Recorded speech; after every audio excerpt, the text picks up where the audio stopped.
గారు జనరల్‌గా ఎవరికైనా ఏ పని చేసొచ్చినా, ఎంత చిన్న రోల్‌లో యాక్ట్ చేసినా సరే, ఒక చిన్న పాట పాడినా సరే, ఎలా వచ్చినా ఫైనల్‌గా డెస్టినేషన్ టాలీవుడ్ అవును. అందరికి.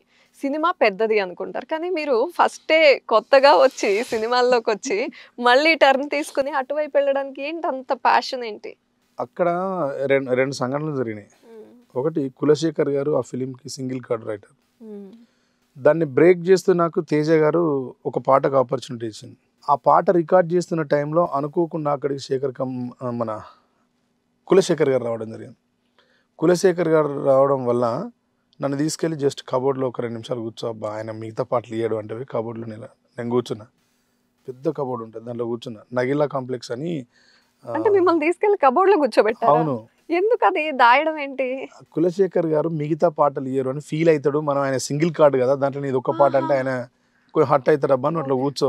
చివరికి చెప్తే ఏం కాదు ఆయన అని చెప్పేసి ఏం ఓకే. చేశారంటే, అట్లా కూర్చో లోపల అంటే కూర్చున్నా. ఆయన పోయి వచ్చి నేను ఏ కబోర్డ్ దగ్గర అయితే నన్ను ఏ కబోర్డ్‌లో అయితే కూర్చోబెట్టారో, దాని దగ్గరనే వచ్చి చైర్స్ ఉంటే దాని మీద ఆడ కూర్చున్నాడు. ఆయన 10 నిమిషాలు ఉంటాడు అనుకుంటే ఒక గంట, గంటన్నర ఉన్నాడు. నాకు ఆ లోపల మొత్తం హ్మ్. బట్టలన్నీ తడిసిపోయి చెమటొచ్చి విపరీతంగా ఇబ్బంది అనిపించినప్పుడు అప్పుడు ఆలోచించుకున్నాను మేడం బాగా. నేను పాట రాస్తే నన్ను విపరీతంగా ఆదరించే సమాజం ఒకవైపు ఉన్నప్పుడు, నేను నా పాటని స్క్రీన్ మీద చూసుకోవాలనుకోవడం కోసం ఇన్ని భరించడం అవసరం అనిపించింది. అవమానంగా అనిపిచ్చింది. అవమానం కూడా కాదు. అక్కడ దాన్ని మనం నెగెటివ్‌గా తీసుకోవద్దు. హ్మ్. ఎందుకంటే ఆయన నాకు ఆపర్చునిటీ ఇస్తాడు కదా! తేజ గారు. హ్మ్. నాకు ఇవ్వాలనే ఉన్నది కదా ఆయనకి. హ్మ్. నాకు ఇవ్వడం కోసమే నన్ను అక్కడ కూర్చోబెట్టిండు కానీ నన్ను అవమానించడానికి కాదు కదా! హ్మ్. అని నాకు అనిపించింది ఏంది అంటే నేను పాటను బతికించుకోవడం కోసం గింత దూరం రావాల్సిన హ్మ్. అక్కరేంది. ఆల్రెడీ నా పాట సొసైటీలో ఉంది కదా! హ్మ్. ఉన్న దగ్గరే పని చేస్తే బాగుంటది. మనకి హ్మ్. ఇక్కడికి రావడం వద్దనుకొని రిటర్న్ హ్మ్. మీద.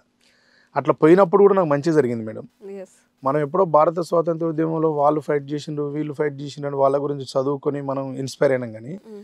నేను ఒక స్వతంత్ర పోరాటంలో స్వయంగా నా పాట పనిచేసింది, నేను పనిచేసిన. నాకు హ్మ్. చాలా సాటిస్ఫాక్షన్ ఉంది ఇక్కడ.